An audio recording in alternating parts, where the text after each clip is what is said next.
can't use perfection as a standard and hold everyone to that for every possible procedure that they do every single time. Some of that's a function of the the judges and all that in the legal system. And I think the second thing is that doctors, if they and they should have the ability to understand the patients that they're working on are predisposed to causing these kind of problems, then they should have the right, and they should exercise that right, to reject those patients on the grounds that they're the legal equivalent of an ambulance chaser. And then the last thing, which I think would be fairly controversial, but I think if I was a medical doctor, I think I would refuse to service any lawyer. Okay. At any time for any reason. And if every single doctor did that, I think that might go a long way towards tort reform myself, because that's actually taking an action and making these people bear the consequences for their behaviors in a way that it'll hit home fairly close. Well, I guess, now I don't really understand why you'd zero in that much on the lawyers per se, because, the lawyers are being hired by a person who wants to sue. So if anything, they're a tool, per se, or for lack of a better term. It seems like the root cause is actually not the lawyer itself; it's the person who's hiring the attorney to sue for some frivolous reason. Yeah, that's true. That's why I said I think the first one would be the patient themselves, because I suspect, and I don't know this for a fact, but I suspect if you looked at a lot of these cases, there's been probably a history of these individuals over time either trying to or threatening to do some type of a. There are clearly legitimate ones, but I think that they're grossly overestimated the ones that are frivolous. So. Well, how would you handle?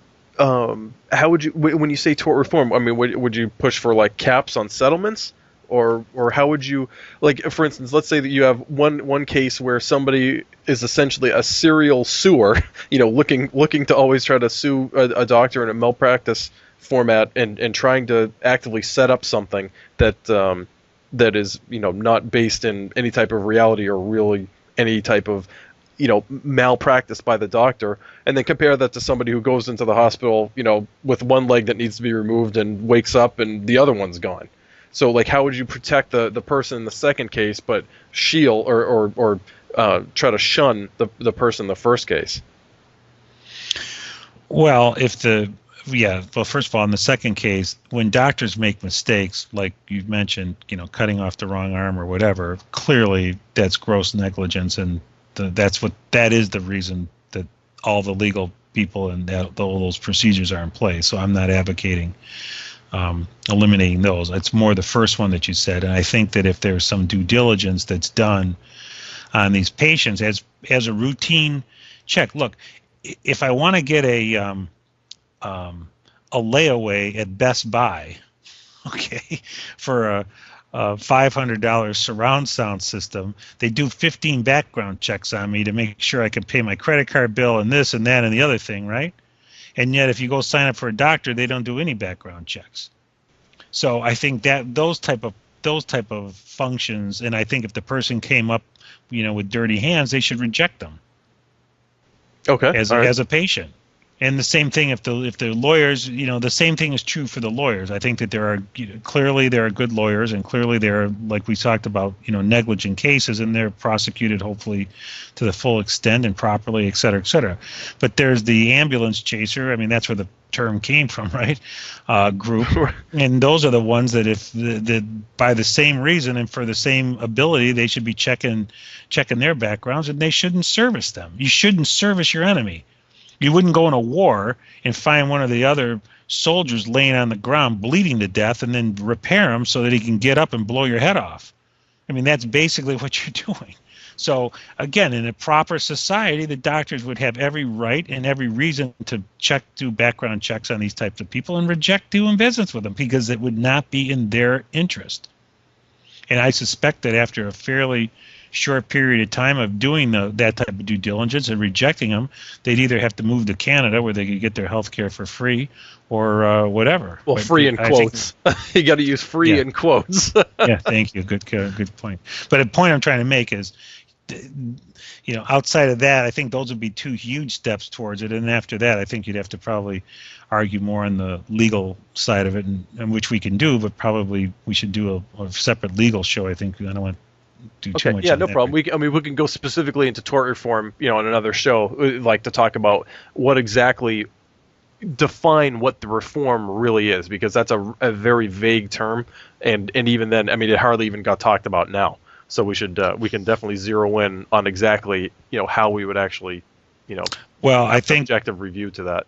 Okay, I think I think in that particular case, what we do is just do the whole show on objective law, of which tort would just be one of the subsets. But let's leave that one for now. Are we okay?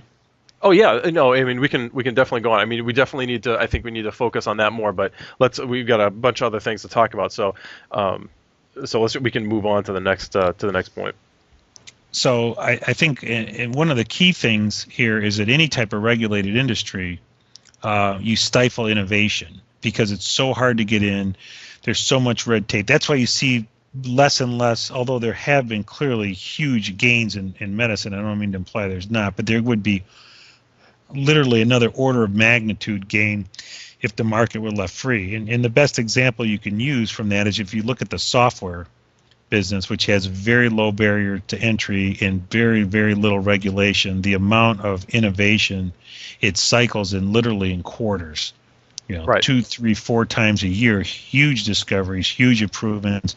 You lose that, unfortunately, in the medical field because of what it takes to play in that field and what it takes to get anyone to move, and they're all paranoid because everything's so controlled, and they're not incented to do it either. So I think innovation is another area that you lose.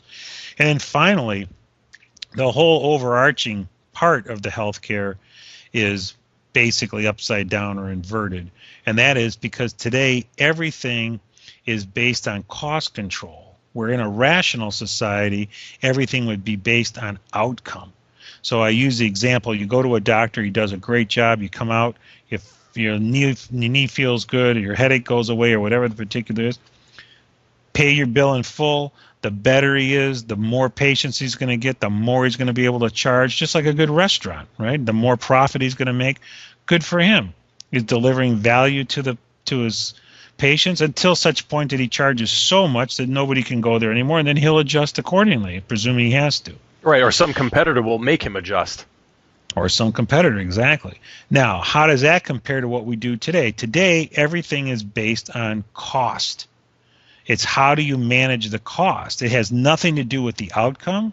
It has nothing to do with the patient's welfare. It has nothing to do with innovation, or it has nothing to do with anything except managing the cost. And so the two extreme examples to make my point, you've got a guy who doesn't feel well, starts reaching for his chest, realizes he's having a heart attack, picks up the phone, dials 911.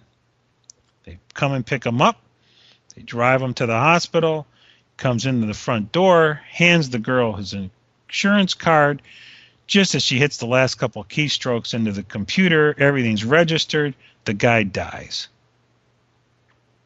That hospital just maximized their profitability because they got the procedure for fixing a heart attack, servicing a heart attack, and they got the full amount of money, and they didn't have to do anything because the guy died.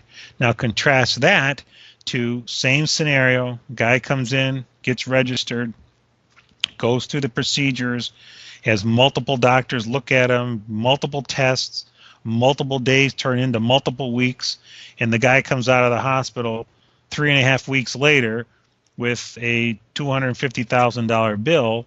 Well, let's just say that procedure was worth, from the bureaucrat's perspective, 10 grand.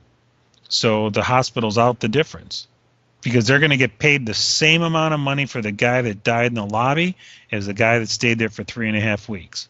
Right. So you're talking about, like, say, Medicare's list of, this is what we pay for these procedures, right? That's exactly right. And who's setting those standards is some completely incapable bureaucrat sitting in some building performing a job that the marketplace would never even pay for